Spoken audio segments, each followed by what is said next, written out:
Hello students, कैसे हैं आप लोग? सब बढ़िया हैं। चलिए, आज हम देखने जा रहे हैं समतल में गति में जो दो इम्पॉर्टेंट टॉपिक हैं जो अक्सर एग्जाम में पूछे जाते हैं, हम उसके बारे में आज समझेंगे। तो हमारा आज का टॉपिक है अभिकेंद्री त्वरण के लिए सूत्र स्थापित करना है हमें, और अभिकेंद्री त्वरण क्या होता है। तो स्टूडेंट, मैं आपको बताना चाहूंगा, अभिकेंद्री त्वरण होता है कि जो त्वरण, जैसे ये एक ऑब्जेक्ट है और ये मेरे पास एक स्ट्रिंग है, ये मेरे पास एक धागा है और ये ऑब्जेक्ट है। जब मैं इसको घुमाता हूं तो देखिए स्टूडेंट्स, ये जो ऑब्जेक्ट है, अगर इसको हम स्लो मोशन में देखें तो देखिए ये जो ऑब्जेक्ट है, ये इस लाइन में ऊपर वाले पॉइंट पे अगर जाता है तो ये जाने की कोशिश करेगा इस डायरेक्शन में सीधे। तो इसका जो वेलोसिटी का वेक्टर रहेगा वो सीधा रहेगा इस पॉइंट पे। स्टूडेंट, इस पॉइंट पे ये जो स्ट्रिंग है वो सीधे जाना चाहती है। अगर मैं स्ट्रिंग को यहाँ से काट दूं बीच में से, तो ये ऑब्जेक्ट सीधे जाएगा और फिर ऐसे करते हुए ये प्रक्षेप्य गति में ऐसे करके गिर जाएगा, जो बोलते हैं हम इसको पैराबोला में गिर जाएगा, इस शेप में, जो हम पढ़ चुके हैं प्रक्षेप्य गति में। स्टूडेंट्स, अगर इस ऑब्जेक्ट को मैं इस स्ट्रिंग से यहाँ पे पकड़ा हूँ, इस धागे की मदद से इस ऑब्जेक्ट को मैं पकड़ा हूँ, और जब ये घूमता है तो यहाँ पे मुझे हाथ में एक बल महसूस होता है। और स्टूडेंट्स, यही जो बल है, ये जो मेरे हाथ में महसूस हो रहा है, ये मुझे एक चीज महसूस हो रही है जो स्ट्रिंग पे लग रही है, जो धागे पे एक तनाव लग रहा है। तो स्टूडेंट, वो तनाव जो है वो मेरे हाथ को क्या कर रहा है, ऑब्जेक्ट बाहर जाने की कोशिश कर रहा है, तो धागे पे एक तनाव है। तो मेरा हाथ क्या कर रहा है, उस तनाव के अपोजिट में एक फोर्स लगा रहा है। और स्टूडेंट, यही जो फोर्स है जो केंद्र की तरफ लगता है, उसी को बोलते हैं हम अभिकेंद्री बल। तो स्टूडेंट्स, ये जो अभिकेंद्री बल जो लग रहा है केंद्र की तरफ, जिस तरफ बल लगता है उसी तरफ त्वरण होता है, तो उस त्वरण को हम कहते हैं अभिकेंद्री त्वरण। स्टूडेंट, जो भी चीज गोल घूमती है, चाहे वो पृथ्वी के आसपास चंद्रमा हो, चाहे पृथ्वी के आसपास सैटेलाइट हो, वहां पे हमेशा अभिकेंद्री बल आता है, अभिकेंद्री बल वहां पे काम करता है। और अभिकेंद्री बल कहाँ काम कर रहा है, तो मेरे हाथ की तरफ ये जो धागा है, इसमें मेरे हाथ की तरफ, मेरा हाथ जो है वो एक केंद्र है, इस केंद्र को मान के ये धागा जो है वो गोल घूम रहा है। तो स्ट्रिंग में एक तनाव है जो बाहर की तरफ जाना चाहती है, तो इसके अपोजिट में, इसकी विपरीत दिशा में मेरा हाथ क्या कर रहा है, एक अभिकेंद्री बल लगा रहा है। चलिए स्टूडेंट, अब हम समझते हैं अभिकेंद्री त्वरण। जो अभिकेंद्री बल है उसी प्रकार से अभिकेंद्री त्वरण भी होता है। तो स्टूडेंट, अगर हम डायग्राम से देखें तो ये मेरी क्या थी, ये स्ट्रिंग थी, ये हमारी यहां से यहां तक धागे की लंबाई थी r। अब स्टूडेंट्स, यहां से एक बिंदु था P बिंदु, और यहां पे एक बिंदु है Q बिंदु। अब स्टूडेंट, यहाँ पे क्या था, धागा जो पत्थर जो था, मेरा मेरा जो ऑब्जेक्ट था, वहां पे मैंने क्या करा, यहाँ पे इसका वेग था v1 और इस दिशा में इसका वेग था v2, और ये इसका केंद्र बिंदु था। अब स्टूडेंट, यहाँ पे जो बीच में एक एंगल बनता है, ये हम जानते हैं कितना होता है, डेल्टा थीटा। थीटा मतलब एक छोटा सा एंगल, डेल्टा मतलब एक छोटा सा एंगल। अब स्टूडेंट्स, यहां से लेकर यहां तक जो दूरी तय करी होगी वो होगी डेल्टा आर। यहाँ से P बिंदु से Q बिंदु तक डेल्टा आर दूरी, और P बिंदु पे जो वेग था v1 था और v2 पे वेग था वो v2 था। अब स्टूडेंट, हम अगर अभिकेंद्री त्वरण को जाने, पहले हम देखते हैं इसके सूत्र कैसे स्थापित होते हैं। तो मैंने आपको ये बताया था भी कि इसके बीचों बीच में एक क्या लगता है, केंद्र की तरफ एक बल लगता है जिसको कहते हैं अभिकेंद्री बल। तो हम इसको लिख देते हैं FCP से, CP मतलब सेंट्रीपिटल फोर्स। और स्टूडेंट, हमने न्यूटन के दूसरे नियम से पढ़ा है F बराबर क्या होता है, ma। F बराबर ma क्या होता है, न्यूटन के दूसरे नियम से। तो स्टूडेंट, जिस दिशा में बल होगा उसी दिशा में क्या होगा, त्वरण होगा। तो यहाँ पे जो त्वरण होता है वो भी केंद्र की तरफ होता है, और इसको हम बोलते हैं ACP या F अभिकेंद्री, क्योंकि केंद्र की तरफ ही ये बल लगेगा और केंद्र की तरफ ही त्वरण होगा। जिस दिशा में, जैसे मैंने आपको बताया था, मैं धागे को हिला रहा हूं तो केंद्र की तरफ क्या लग रहा है, एक बल लग रहा है, उसी बल को कहते हैं अभिकेंद्री बल। और जो हमारी जो ऑब्जेक्ट था, हमारी जो वस्तु थी, वो गोल घूम रही थी। तो स्टूडेंट, यहाँ पे जो ये है, इसी को बोलेंगे अभिकेंद्री बल, और ये अभिकेंद्री त्वरण। तो ये सब केंद्र की तरफ लगते हैं, इसीलिए इसको बोला जाता है अभिकेंद्री त्वरण। अब स्टूडेंट, अब आते हैं हम इसके सूत्र की स्थापना कैसे करते हैं। तो स्टूडेंट, हम देखते हैं यहाँ पे जो होता है, ये अगर आप इसमें देखें कि ये जो है एक चाप है डेल्टा आर, और इसकी त्रिज्या कितनी है r, और यहाँ पे कोण कितना बन रहा है, डेल्टा थीटा। तो हमें एक सूत्र पता है, कोण बराबर चाप बटे त्रिज्या होता है। तो स्टूडेंट, अगर इस डायग्राम में देखें, हम इस चित्र में देखें, तो ये चाप कितना है, P से लेके Q तक दूरी कितनी है, डेल्टा आर। तो डेल्टा आर, और इस गोले की त्रिज्या कितनी है, यहां से लेकर यहां तक r, और कोण कितना है, डेल्टा थीटा। तो स्टूडेंट, ये तो आ गई हमारी समीकरण 1। अब इसको हमें सूत्र बनाने के लिए अभिकेंद्रित त्वरण का, ये जो V1 आप देख रहे हैं, ये V1 क्या है स्टूडेंट? V1 वेग है P बिंदु पे, और Q बिंदु पे क्या है? वेग V2 है। तो स्टूडेंट ये यहाँ पे अगर हम ध्यान से देखें तो स्पीड तो समान रहेगी, चाल तो एक समान रहेगी, परंतु इसकी दिशा बदलने के कारण आप देखिए गोल घूम रहा है, गोल घूम रहा है तो हर बिंदु पे यहाँ वेग V1 ऊपर दिशा में, यहाँ वेग V2 दिशा में, यहाँ पे और V3 दिशा में, लेकिन इसका परिमाण तो एक सा रहेगा। तो हम जानते हैं, तो हम इसको ये लिख सकते हैं V1 बराबर V2 बराबर V, क्योंकि यहाँ पे चाल तो एक समान रहेगी, चाल एक समान है, लेकिन दिशा बदलने के कारण यहाँ पे वेग V1 V2 आ गया, चाल एक समान रहेगी। स्टूडेंट चाल तो एक समान ही रहेगी ना, क्योंकि दिशा बदल रही है, क्योंकि वो गोल घूम रहा है, इसलिए हम V1 V2 को V लिख सकते हैं। अब स्टूडेंट ये जो है V1 वेक्टर और V2 वेक्टर, V1 सदिश और V2 सदिश को मैं यहाँ बनाता हूँ। देखिए ये है हमारा क्या V1, तो मैंने इसको V1 को यहाँ बना दिया। अब स्टूडेंट V2 जो है इसको उठा के मैंने यहाँ रख दिया। ध्यान से देखेंगे स्टूडेंट, V1 ये है, V1 को उठा के यहाँ रखा, V2 को उठा के यहाँ रख दिया। अब स्टूडेंट इन दोनों के बीच का जो अंतर आता है वो हमेशा डेल्टा V आता है। तो स्टूडेंट जैसे ये कोण बीच में डेल्टा थीटा बन रहा है, वैसे इसके और इसके बीच में भी कोण कितना बनेगा? Delta theta. जो कोण यहाँ बनेगा वही कोण इसके बीच में बनेगा। अब इसमें भी स्टूडेंट क्या लगाएंगे हम? कोण बराबर चाप बटे त्रिज्या। चाप बटे क्या होता है? त्रिज्या होता है, ये क्लास 10वीं में हम पढ़ के आए हैं। तो चाप कितना है यहाँ पे? Delta V। तो त्रिज्या कितनी है? आप ध्यान से देखिए, V1 ले लो या V2 ले लो, लेकिन इसका जो परिमाण है वो V है, यहाँ पे मैं ले लूंगा V। और कोण कितना है स्टूडेंट? इनके बीच में डेल्टा थीटा है। जो कोण यहाँ बनेगा वो इन दोनों के बीच में बनेगा। ये समांतर त्रिभुज से हम सिद्ध कर सकते हैं। अब स्टूडेंट आप देखें, ये समीकरण 1 है, ये समीकरण 2 है।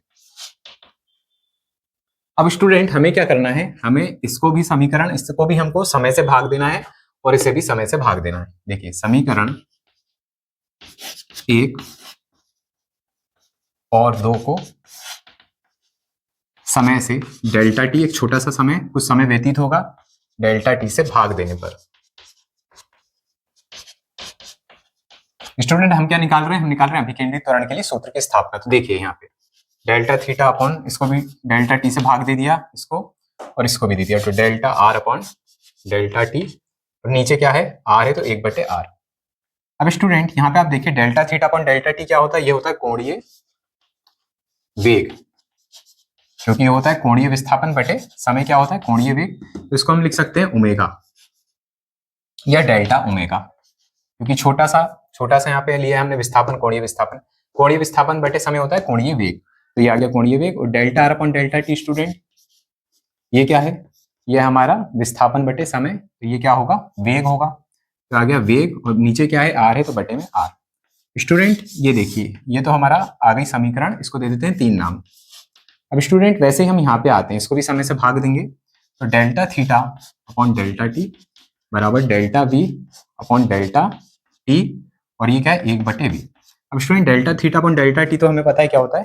कोणीय वेग होता है, तो उसको बोल दिए डेल्टा ओमेगा। अब delta V upon delta T क्या होगा? Delta V upon delta T, वेग बटे समय क्या होता है? त्वरण, तो ये आ गया त्वरण। तो आ गया स्टूडेंट A/v। अब स्टूडेंट इसको समीकरण 3 नाम दिया था, हमें क्या करना है? बस इसको बनाना है, इसको, और इससे हमें बनाना है ये। अब इसको समय से भाग देने के बाद इसको दे दिया समीकरण 4 नाम। अब स्टूडेंट देखें, ये भी डेल्टा ओमेगा V/r और ये भी डेल्टा ओमेगा A/v। तो हम क्या कर देंगे? इन दोनों को क्या कर देंगे? तुलना कर देंगे, क्योंकि ये भी इसके बराबर है और ये भी इसके बराबर है। हम लिखेंगे समीकरण 3 और 4 से, तो देखिए दोनों को क्या कर दी? तुलना कर दी। तो इसका ये जो है लेफ्ट जो है बाएं हाथ का, ये बराबर है डेल्टा ओमेगा के बराबर ये है, और डेल्टा ओमेगा के बराबर ये है। इसका मतलब ये है कि ये इसके बराबर है। तो देखिए स्टूडेंट V/r लिख दिया, V/r बराबर A/v। स्टूडेंट इसका क्या कर दिया हमने? त्रियक गुणा कर दिया, तो V गुणा V कितना हो जाएगा? देखें ध्यान से, V गुणा V हो जाएगा V², और ये हो जाएगा A गुणा R। तो स्टूडेंट A बराबर क्या हो जाएगा? A बराबर, देखिए A, R इसके नीचे आ जाएगा, तो V²/r। और स्टूडेंट इसी को कहते हैं हम अभिकेंद्री त्वरण। तो स्टूडेंट ये आ गया हमारा आंसर। तो क्या करना है हमको? सबसे पहले चित्र बनाना है। इस दूरी को कहते हैं रेखीय विस्थापन डेल्टा आर। जब कण P से Q तक गया तो डेल्टा आर दूरी तय करी, कोण कितना बनेगा? डेल्टा थीटा, क्योंकि कोण तो बनेगा स्टूडेंट। अब यहाँ पे लगाना है हमको, और यहाँ पे वेग कितना होगा? V1, और यहाँ होगा वेग V2। क्योंकि इसकी चाल बराबर होगी, गोलाई में घूम रहा है तो चाल तो एक समान होगी, लेकिन इसकी दिशा बदलने के कारण इसको v1 और v2 ले लिया, लेकिन हमने बता दिया कि चाल एक समान होगी तो v1 बराबर v2 बराबर v के है। अब स्टूडेंट ये जो समीकरण है कोण बराबर चाप बटे त्रिज्या ये लिख दिया। अब इसका वेग v1 और v2 एक साइड ये निकाल दिया, जो कोण यहाँ बनेगा वो यहाँ बनेगा। इसमें भी कोण बराबर चाप बटे त्रिज्या लगा दिया, डेल्टा v अपॉन v। अब क्या कर दिया स्टूडेंट, ये जो समीकरण है 1 और 2 दोनों को समय से भाग कर दिया। तो देखिए delta theta upon delta T omega हो गया, delta R upon delta T v हो गया, और 1/r था तो नीचे आ गया समीकरण 3, इसको भी भाग दे दिया। ये भी ओमेगा आ गया, delta v upon delta T त्वरण होता है तो नीचे भी है तो v। अब इन दोनों को देखिए, ये डेल्टा ओमेगा और ये डेल्टा ओमेगा दोनों क्या है v/r और ये a/v, दोनों को एक दूसरे के बराबर रख दिया तो v गुणा v हो गया v स्क्वायर और बराबर a इंटू आर। हमें चाहिए स्टूडेंट a, तो ये बराबर क्या हो जाएगा v स्क्वायर अपॉन r, यही क्या है कोणीय त्वरण। अब स्टूडेंट आप इसको नोट करना, इसके बाद छोटा सा मैं आपको करवा देता हूँ अभिकेंद्री बल क्या होता है। और ये कोणीय त्वरण कहाँ लगता है स्टूडेंट, अभिकेंद्री त्वरण कहाँ लगता है स्टूडेंट, ये लगता है केंद्र की तरफ, और जिस दिशा में अभिकेंद्री त्वरण होता है उसी दिशा में बल भी लगता है, क्योंकि हमें पता है न्यूटन के नियम से F बराबर क्या होता है ma। तो जहां पे a है जिस दिशा में उसी दिशा में क्या लगेगा, बल लगेगा। चलिए मैं बोर्ड रब करता हूँ, इसके बाद आपको बताऊँ अभिकेंद्री बल के लिए। लेकिन अभिकेंद्री बल में क्या आएगा स्टूडेंट, ये आंसर काम आएगा, इसी को पुट करना है। चलिए मैं बोर्ड रब करता हूँ। अब स्टूडेंट देखिए अभिकेंद्रीय बल क्या होता है। सबसे पहले मैं आपको इसकी परिभाषा लिखवा देता हूं, तो आप इसको नोट कर लीजिए, फिर मैं आपको इसको समझा के बताता हूं।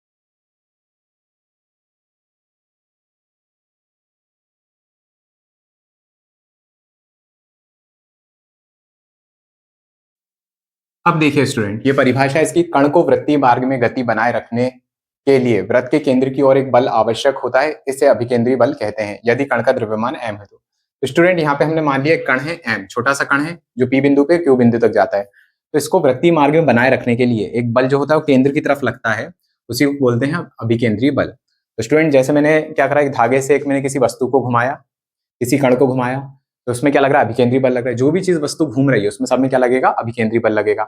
जैसे इसके उदाहरण हम आगे जाके पढ़ेंगे कि जैसे ग्रह के बाजू में उपग्रह की गति, ग्रह की वृत्तीय मार्ग में उपग्रह की गति करना, तो ये भी क्या होगा, अभिकेंद्रीय बल का एक उदाहरण होगा। और जब से रोड है, रोड पे अगर साइकिल सवार मुड़ रहा है किसी सड़क पे, तो उस पर भी एक अभिकेंद्रीय बल लगेगा। तो अभिकेंद्रीय बल आपको हर जगह मिलेगा, लेकिन उस अभिकेंद्रीय बल के विपरीत में एक बल लगेगा, वो हर जगह होगा। जैसे उपग्रह, ग्रह के आजू बाजू में जो चक्कर लगा रहा है कौन, उपग्रह, उसको ये जो है अभिकेंद्रीय बल के विपरीत दिशा में, केंद्र के विपरीत दिशा में कोई बल लगाना पड़ेगा, तब जाके वो क्या करेगा, उसमें घूमेगा, नहीं तो पृथ्वी पे आके नहीं गिर जाएगा, उपग्रह गिर जाएगा। तो स्टूडेंट यहाँ पे जो काम करेगा वो करेगा गुरुत्वाकर्षण बल। इसमें उपग्रह के, ग्रह के बाजू में जो चक्कर लगा रहा है उपग्रह, है ना, चंद्रमा जो चक्कर लगा रहा है किसके, पृथ्वी के, तो वहां पे क्या करेगा, दो बैलेंस होना चाहिए। जैसे गुरुत्वाकर्षण बल क्या कर रहा है, चंद्रमा को खींच रहा है अपनी तरफ, तो वहां पे भी ये जो खींच रहा है गुरुत्वाकर्षण बल, यही क्या कर रहा है, एक अभिकेंद्रीय बल लगा रहा है। तो यहाँ पे जो उपग्रह जो चक्कर लगा रहा है ग्रह के, वहां पे क्या लगेगा, अभिकेंद्रीय बल लगेगा। वैसे ही हर जगह अलग अलग जो अभिकेंद्रीय बल हैं अलग अलग रूपों में मिलेंगे। चलिए इसको देख लेते हैं। तो कभी भी क्या होगा, जब भी हमको वृत्तीय मार्ग में गति बनाए रखना है तो वहां पे केंद्र की तरफ एक बल लगता है जिसको कहते हैं हम अभिकेंद्रीय बल। अब स्टूडेंट हमने अभी पढ़ चुके हैं कि ए बराबर क्या होता है, ये हम निकाल चुके हैं, ये होता है v स्क्वायर अपॉन r। तो स्टूडेंट अब हम यहाँ पे लिखेंगे कण का द्रव्यमान कितना है, m है। तो देखिए न्यूटन का नियम तो हम सबको पता है, न्यूटन का द्वितीय नियम, तो न्यूटन के नियम से क्या होता है स्टूडेंट, F बराबर होता है m a। अब स्टूडेंट यहाँ पे जो a है वो कौन सा है, अभिकेंद्री त्वरण है, तो ये क्या बन जाएगा, अभिकेंद्री बल। तो स्टूडेंट यहाँ पे हम इसका मान रख देंगे, क्या निकल के आया था, v स्क्वायर अपॉन r। तो स्टूडेंट ये आ गया हमारा अभिकेंद्री बल। तो यहाँ पे हम लिख देंगे कारण, a बराबर क्या निकाला था हमने, v स्क्वायर अपॉन r। अब स्टूडेंट ये तो था हमारा v और r के टर्म में, v और r में था, लेकिन इसको हम एक रिलेशन और पढ़ चुके हैं कि v बराबर क्या होता है, r ओमेगा होता है। ये एक संबंध हम निकाल चुके हैं, वेग, ये कोणीय वेग और रेखीय वेग में संबंध क्या होता है, v बराबर r ओमेगा। तो v की जगह अब हम r ओमेगा रखते हैं, तो देखिए तो ये भी इसका आंसर आ गया, और आप ये भी इसमें भी निकाल सकते हैं। तो r ओमेगा के क्या होगा, वर्ग बटे r। अब इसको हल करते हैं तो f अभिकेंद्री बराबर होगा m r स्क्वायर हो जाएगा, और ये ओमेगा स्क्वायर हो जाएगा बटे में r। स्टूडेंट दो r से एक r कैंसिल हो जाएगा, तो ये निकल के आ जाएगा f अभिकेंद्री बराबर m r omega square. Student एक आ गया इसका ये, एक आ गया इसका आंसर ये, दोनों ही आंसर आपके सही हैं। अब स्टूडेंट इसके बाद ये दोनों आंसर आपने निकाल दिए हैं, ये अभिकेंद्रीय बल के हैं, तो ये अभिकेंद्रीय बल के लिए सूत्र निर्मित हो चुका है। अब स्टूडेंट अब हम आगे जाके पढ़ेंगे कैसे हम ये अभिकेंद्रीय बल का प्रयोग कैसे घूमने वाली वस्तुओं में कैसे लगता है, कैसे अलग अलग रूपों में लगता है। चलिए स्टूडेंट, इस वीडियो में सिर्फ ये दोनों प्रश्न ही थे जो मैंने आपको करवाए हैं। अब हम मिलेंगे नेक्स्ट वीडियो में। Thank you.